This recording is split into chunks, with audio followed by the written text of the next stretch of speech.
In autumn 1856, rural Medina County, Ohio, witnessed a discovery so grotesque that local papers kept it hidden for nearly 30 years. Beneath the Grimby home for displaced children lay 23 small unmarked graves, each holding a child who was said to have been sent west to new families, their identities meticulously erased from all records. The Grimby family celebrated Methodist benefactors and recipients of state funding were running something far darker than an orphanage. For decades, the truth remained buried in county archives, too disturbing for a nation on the brink of the Civil War. Medina County, founded just 30 years earlier and home to fewer than 8,000 scattered residents, was a place where old Puritan values clashed with the rugged survivalism of frontier life. Winters were brutal, and survival often hinged on community charity. The Grimby home stood 3 miles outside the county seat, accessible only by a twisting dirt road through dense forest. Founded in '51 by Jeremiah and Martha Grimby, it enjoyed a sterling reputation for Christian charity. Jeremiah, tall and severe with steely gray eyes, had come from Vermont with flawless references from church leaders. Martha, small and anxious, spoke softly, but seemed devoted to the children. Their 28-year-old son, Caleb, however, radiated a cold, unsettling intensity and openly mocked the weak and unwanted. The orphanage specialized in difficult cases, children rejected by other institutions, those scarred by disease, fire, or poverty. Supposedly, the Grimby home rehabilitated them before placing them with families heading west. State inspectors consistently praised the operation, which received steady funding from both public coffers and Methodist donors. But locals sometimes remarked on the unnatural silence, no laughter, no play, only a heavy stillness explained away by Jeremiah as discipline. The facade began to crack in September 1856, when traveling photographer Edmund Hartwell arrived to document Ohio institutions for the Department of Public Welfare. Accompanied by local driver Tom Bradshaw, Hartwell noticed Bradshaw had never seen children outside the Grimby home in 15 years. The main building was a gray 3-story fortress with narrow windows, its grounds immaculate yet devoid of toys or any trace of children's lives. Jeremiah met them at the door, displeased and resistant to photographs, claiming lessons were in session. Hartwell, armed with state authorization, pressed his case, as the silence from within grew more unnerving, setting the stage for the grim revelations to come. No footsteps, no voices. Not a single sound of life came from the building. When Hartwell remarked on this, Martha Grimby appeared beside her husband, wringing her hands. "Our children are very well disciplined," she whispered. "They know better than to make disturbances during lessons." Jeremiah eventually allowed Hartwell to take photographs, but only under rigid rules. He could shoot the main classroom and dining hall, but only when empty. No speaking to the children, and Caleb would escort him at all times to keep him from entering unauthorized areas. "Some of our children have endured terrible traumas," Jeremiah said. Unexpected encounters can trigger hysteria lasting days. Inside, the place felt more like a prison than an orphanage. Long, bare corridors branched from the entrance, lined with heavy doors that had no labels or windows. The walls were stark and undecorated, with no artwork, no signs of youthful presence. The air reeked faintly of pine oil disinfectant, mixed with something unpleasantly organic. The classroom on the second floor held 30 identical wooden desks in perfect rows, each with only a slate and chalk, all facing a single podium. Hartwell noticed the complete absence of books, papers, or personal items. "Where are the children's belongings?" he asked. Caleb's pale eyes stayed fixed on him. "Personal possessions cause theft and fighting. They get what they need when they need it." As Hartwell prepared his camera, faint noises drifted from deep inside the building. Not laughter or chatter, but muffled moans, occasional coughs, and soft sobbing. When Hartwell mentioned it, Caleb's expression darkened. "Some residents are ill. We keep an infirmary for them." The dining hall with its long wooden tables and benches looked more like a military mess hall. A serving counter with large pots offered no variety or sign of special care. What unsettled Hartwell most was the lack of any wear or mess that would indicate daily use by dozens of children. While adjusting his camera, he dropped a lens cap that rolled under a bench. Reaching for it, he felt small, crude letters carved into the wood as. The discovery haunted him. Yet it took 3 weeks before he could act. Back in Cincinnati, he was busy developing photographs and preparing his report. But the memory of that plea gnawed at him. Hartwell began discreet inquiries, asking fellow photographers about their visits to other orphanages. All described lively, noisy places filled with signs of learning and play, the polar opposite of the Grimby home. He then met with Samuel Hutchins of the Ohio Department of Public Welfare, who admitted the Grimby records were too perfect. Every inspection reported spotless facilities, every child accounted for. Yet Hutchins had never seen the same child twice and was always told they'd been placed out west. Reviewing transfer records, Hartwell found 127 placements in 5 years, all supposedly to vague western farming locations with not a single follow-up letter or report, something unheard of in other institutions. Travelers, he questioned, had never transported children from the Grimby home. The most chilling discovery came while examining his photographs in the dining hall image near a shadowed window. The faint outline of a child's face stared out, eyes wide with terror. Hartwell returned to Medina County, quietly speaking with locals. Store owner Sarah Kellerman noted the Grimbys never bought children's clothes or toys, only adult food portions, cleaning supplies, and an unusually large amount of lime, always delivered to their property. County Dr. Marcus Tilton, in 10 years of practice, had never treated a Grimby child an impossibility in his eyes. In November 1856, Hartwell set up covert surveillance from a grove 200 yards away using field glasses. Over 3 days, what he witnessed would erase any remaining doubt that the Grimby home was hiding something unspeakable. The Grimby property showed none of the daily rhythms expected from a home housing dozens of children. No laundry on the lines, no smells of large-scale cooking, and, most tellingly, no children outdoors in daylight. The only consistent movement Hartwell saw was deeply unsettling. Each evening after sunset, Caleb Grimby emerged carrying canvas or burlap-wrapped bundles, many small enough to suggest a horrifying possibility, loading them into a cart and heading toward the dense woods behind the staff quarters. On the third night, Hartwell saw lanterns flickering in that same forest, moving in an organized pattern. The sounds that followed, shovels striking earth, scraping, and urgent muffled voices, made clear this was no routine chore. When Hartwell approached Sheriff William Bradenton, the man initially brushed it off as the overactive imagination of a city outsider, pointing out the Grimby's spotless public reputation. Only after Hartwell pressed him with photographs, local testimony, and his own unease, did the sheriff agree to investigate, though discreetly. The hesitation made sense once Hartwell learned Jeremiah Grimby had been instrumental in getting Bradenton appointed. Jeremiah's political and religious influence ran deep, serving on multiple church boards, donating generously to campaigns corresponding with state legislators, and holding up his orphanage as a model of Ohio's child welfare progress. Any scandal would taint officials across the county and state. Bradenton proposed an unannounced but low-profile visit under the guise of routine county business, bringing Hartwell as a technical advisor with his camera.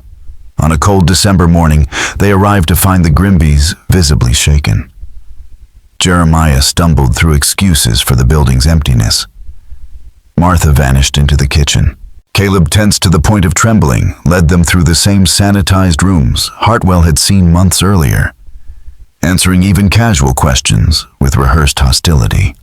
When Bradenton insisted on seeing the children, the family huddled in whispered debate before producing about 20 boys and girls ages 6 to 15, sitting motionless at desks in a second-floor room.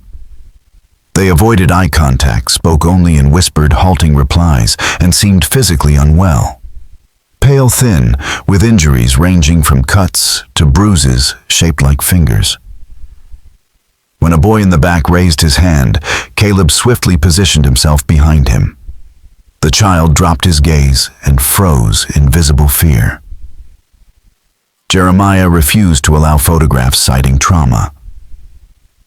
As they left, Hartwell planted an excuse to return, forgetting a lens cloth in the classroom. When he came back alone, Martha answered. Without her husband or son, her facade crumbled. Shaking and tearful, she confessed in fragments Jeremiah had claimed they were ending the suffering of the weak ones. But it had become something else. Before Hartwell could press further, the sound of approaching horses panicked her into silence. By the time the men returned, she had retreated into her usual, withdrawn demeanor. Hartwell left with the chilling knowledge that the Grimby's charity was a mask for something far darker, information that pushed Sheriff Bradenton toward involving state authorities, despite the powerful forces determined to keep the truth buried. Hartwell's belief that children were being harmed made the slow grind of official channels unbearable. On December 15, 1856, his fears crystallized into certainty when he saw Caleb carry what was unmistakably a child's body, small limp wrapped in canvas, onto the same cart he'd watched vanish into the woods night after night. That sight forced Sheriff Bradenton's hand. Before dawn, on December 18th, armed with hastily obtained warrants and accompanied by deputies from neighboring counties, the sheriff led a raid on the Grimby home. The early morning fog clung to the frozen ground as they approached, the silence so complete that even the birds seemed absent. Fresh wagon tracks cut from the main house into the woods, dark stains in the snow marking the way, later confirmed by Dr. Tilton as human blood. Inside, Jeremiah was caught throwing papers into the fireplace, his usually composed demeanor replaced by disheveled panic. Bradenton pushed past him, arresting him for child abuse, fraud, and murder. From deeper in the house came Martha's voice, shrill and broken. "The children in the ground know, God forgive us." She was found in the kitchen, collapsed and clutching a blood-stained apron, incoherently confessing to helping them sleep forever. Caleb tried to escape out a second-story window, hauling a heavy canvas bag, but was tackled in the frozen creek bed by Deputy Pierce. The bag contained maps of burial sites, inventories of murdered children's belongings, and a ledger documenting their sale to unsuspecting merchants. The search revealed a carefully staged deception. In the dining hall, sets of plates and utensils kept pristine for inspections were hidden under the counter, with food stores far too meager for 30 children. The classroom upstairs, where Hartwell had seen 20 silent pupils, was a set-piece desk bolted to the floor. No books or schoolwork, and a closet full of costumes, wigs, and props used to disguise the same children as multiple students. The final horror was found behind a false wall in the pantry, a hidden basement. When the door opened, an unbearable stench rolled out, waste sickness, and something fouler still. Inside, 20 children aged 7 to 16 were locked in a lightless, unheated room, barely large enough to hold them. A single bucket served as a toilet. Another held water so foul, Dr. Tilton deemed it unfit for animals. The raid had not just uncovered abuse, it had torn open the full scope of a calculated years-long nightmare. The scene in the basement stunned even seasoned deputies. Most of the 20 rescued children were too weak to stand without help, their emaciated frames showing the unmistakable toll of prolonged starvation. Their tattered clothing offered little protection against the damp chill, and untreated wounds had festered into severe infections. Some bore scars from repeated beatings, broken bones that had healed crooked, and burns, or cuts deliberately inflicted over time. Dr. Tilton, moving quickly between the most urgent cases, told Sheriff Bradenton, "These children weren't merely neglected, they were systematically tortured and starved. The injuries are layered, inflicted over months, maybe years." The children's reactions to their rescuers were almost as harrowing as their physical state. Many shrank from the deputies in terror, some huddled in corners pleading not to be hurt, while older ones instinctively shielded the youngest with their frail bodies. The boy who had once tried to signal Hartwell now lay barely conscious, whispering only, "They pick who dies next. They make us watch." Beneath loose floorboards, deputies found the Grimby's meticulous records, journals, and ledgers detailing every arrival, every death, every burial. The earliest entries from 1851 reflected genuine placements with adoptive families. But by late 1852, as financial pressure mounted, the tone shifted. Children became burdens, defective specimens, and unsuitable for investment. By 1853, Jeremiah's writing openly referred to practical solutions for those deemed unfit to live. Selection for death was based on physical appearance, perceived intelligence, obedience, and what Caleb coldly labeled moral potential. Those marked for elimination were starved, denied treatment, and ultimately killed. Out of 127 children recorded over 5 years, only the 20 found in the basement survived. Caleb's own notebooks recovered during his failed escape revealed the depth of his delusion. He fancied himself gifted with the ability to detect genetic and moral flaws, describing the killings not as murder, but as mercy in a form of social engineering. His writings echoed fringe European theories about heredity and the elimination of the unfit ideas he and his father twisted into justification for atrocity.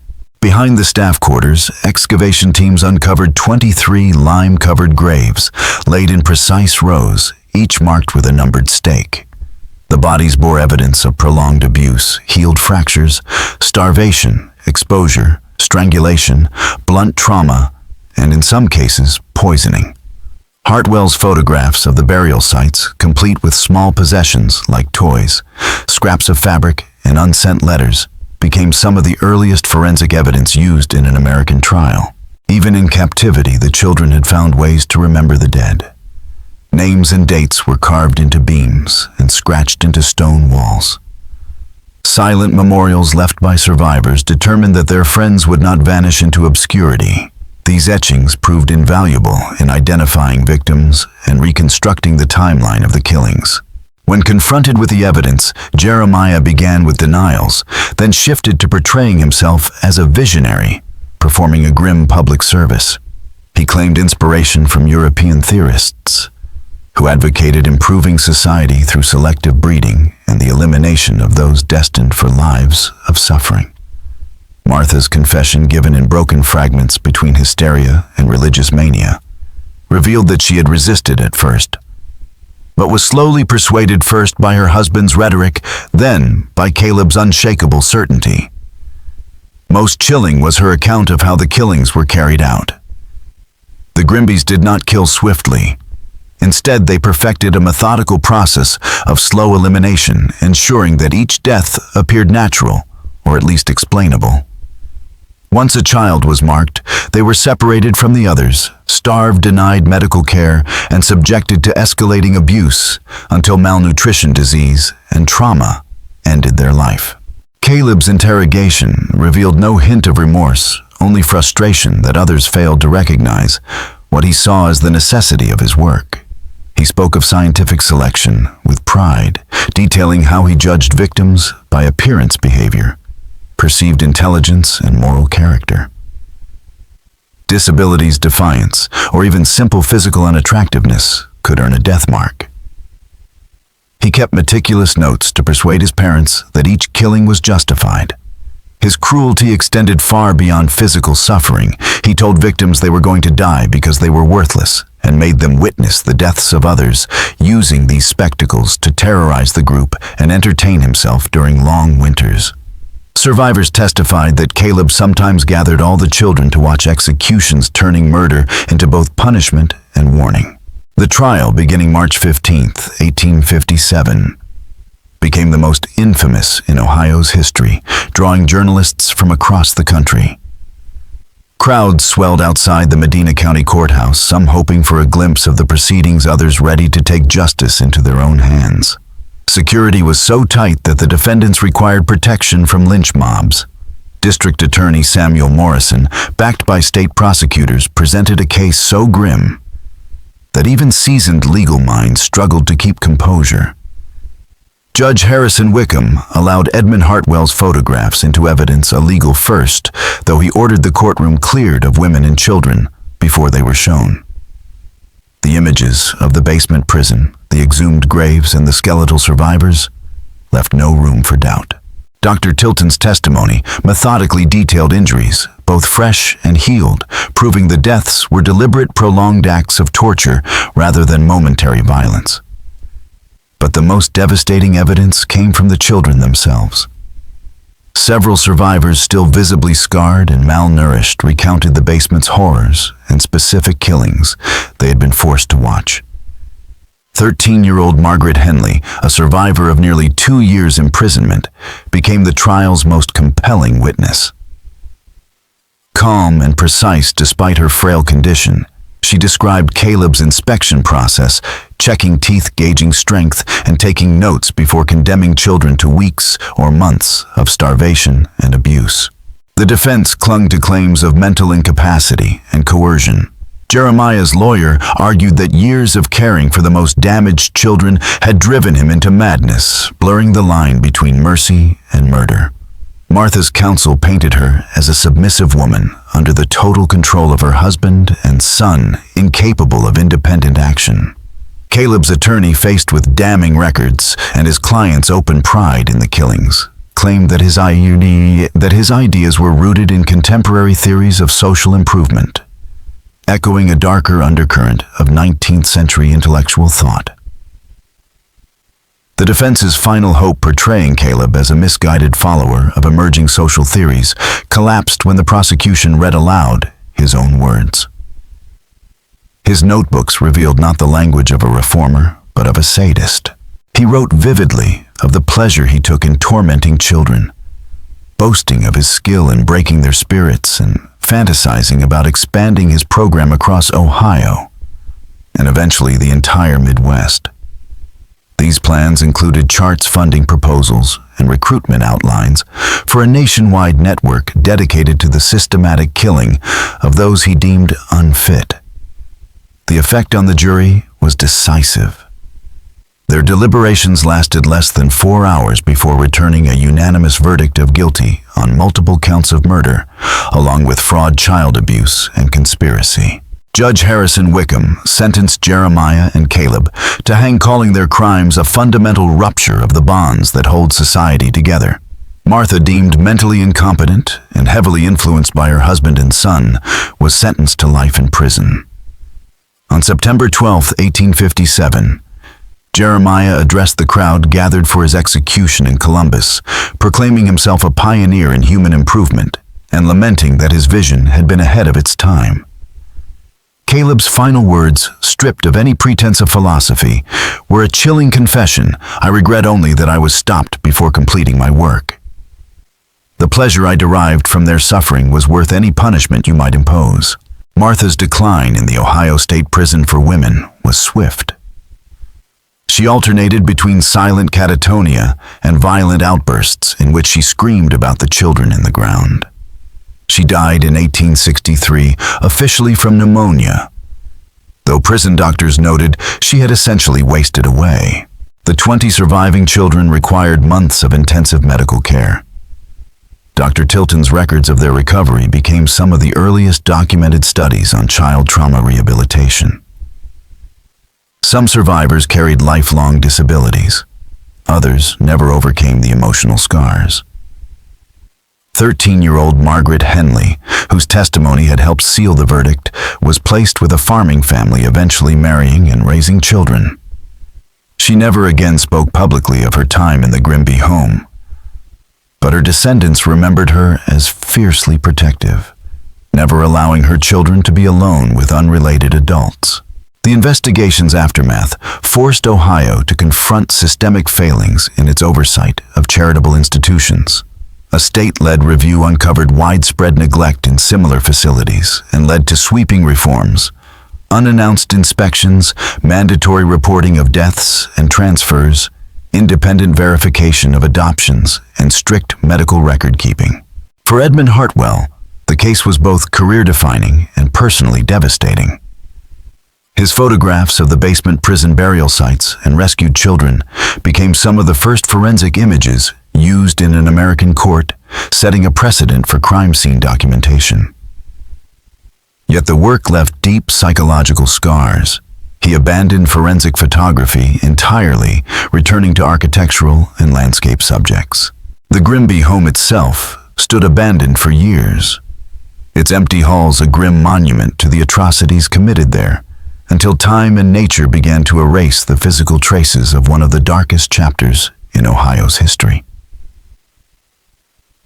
After the county seized the Grimby property, selling it proved impossible. No one wanted land tainted by such horror. In 1858, the buildings were demolished, erasing the physical structures, but not the unease that lingered in the community. Even after the burial ground was exhumed and the bodies reinterred in Woodland Cemetery, hunters and travelers claimed to feel an oppressive dread when passing the site. The relocated graves bore only numbers. Jeremiah's deliberate erasure of victims' identities made naming them nearly impossible.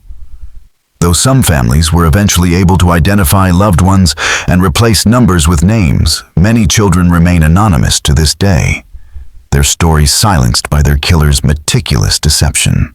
The trial files, including Hartwell's photographs, the family's journals and court transcripts, were sealed after the executions. The community wanted to bury the memory as deeply as the victims had been, but in doing so they also closed off an opportunity for early criminological study. When the archives were opened in 1925, researchers found an unparalleled record of 19th-century institutional serial killing. The Grimby case became a touchstone in criminal psychology, illustrating how authority, respectability, and integration into social and political networks can mask systematic atrocities. The family's dynamic fit a pattern now recognized in organized familial crimes, Jeremiah as the ideological architect, Martha as the compliant enabler, and Caleb as the sadistic executor. Together they demonstrated how unchecked power over dependent populations, combined with isolation from oversight, creates the perfect conditions for abuse. The victims had no external contact, no advocates, and no means of escape, a scenario later cited in reform efforts that mandated independent oversight for orphanages and similar institutions. Financial records revealed another layer of exploitation. The Grimbys defrauded state agencies and private donors by claiming to care for children they had already murdered, siphoning funds meant for food, clothing, and education to sustain their own lifestyle and crimes. They even profited from selling the victims' belongings, clothing, jewelry, toys through merchants as far away as Cincinnati and Pittsburgh, scattering potential evidence far beyond Medina County's reach. Legally, the case left a lasting imprint. The court's decision to admit Hartwell's photographs as evidence helped establish photography as a valid forensic tool, and the convictions of all three family members, despite their blood ties, reinforced the principle that family relationships offer no shield from criminal responsibility. In the end, the Grimbys' fall exposed both the darkest depths of human cruelty and the dangerous blind spots in a society that had embraced them as paragons of charity. The Grimby case reshaped not only Ohio's justice system, but also the broader legal understanding of conspiracy and culpability. Martha Grimby's conviction, despite her mental instability and claims of coercion, set an enduring precedent. Those who facilitate crimes through passive cooperation or willful ignorance can be held fully accountable. This principle became a cornerstone in prosecuting enablers of institutional abuse for decades to follow. In the years after the trial, the case was integrated into training programs for social workers, institutional administrators, and government inspectors. It served as a stark real-world lesson in how systemic failure, Weak oversight and blind trust can create conditions where cruelty thrives. The importance of unannounced inspections, independent verification of records, and ensuring that vulnerable populations retain access to outside advocates became central talking points in professional education. Religious organizations, too, were forced into self-examination. The Grimby's success in hiding their crimes behind a facade of devout Methodism forced churches and faith-based charities to reckon with how religious authority and charitable reputation could be weaponized as shields for wrongdoing. This led to calls for greater transparency in religiously affiliated institutions and, in some denominations, the first serious internal review processes for charitable operations. The case's influence reached well beyond Ohio. Other states, alarmed by the revelations, began overhauling their child welfare laws, introducing tighter regulations, stricter inspection protocols, and mandatory documentation requirements. The Grimby tragedy became a catalyst for nationwide reforms in institutional oversight and child protection policies. But its most lasting legacy was the warning it carried that evil can thrive behind a mask of virtue. The family's seamless integration into the community, serving on church boards, influencing politics, and earning public praise, was the very thing that allowed their crimes to continue unchecked. Their story is a chilling reminder that appearances are no safeguard against brutality, and that the greatest dangers to the vulnerable can come from those publicly celebrated for their good works. It forces an uncomfortable question, one that lingers more than a century later. Could such calculated, systematic cruelty still exist in our own communities, hidden behind polished reputations and charitable facades?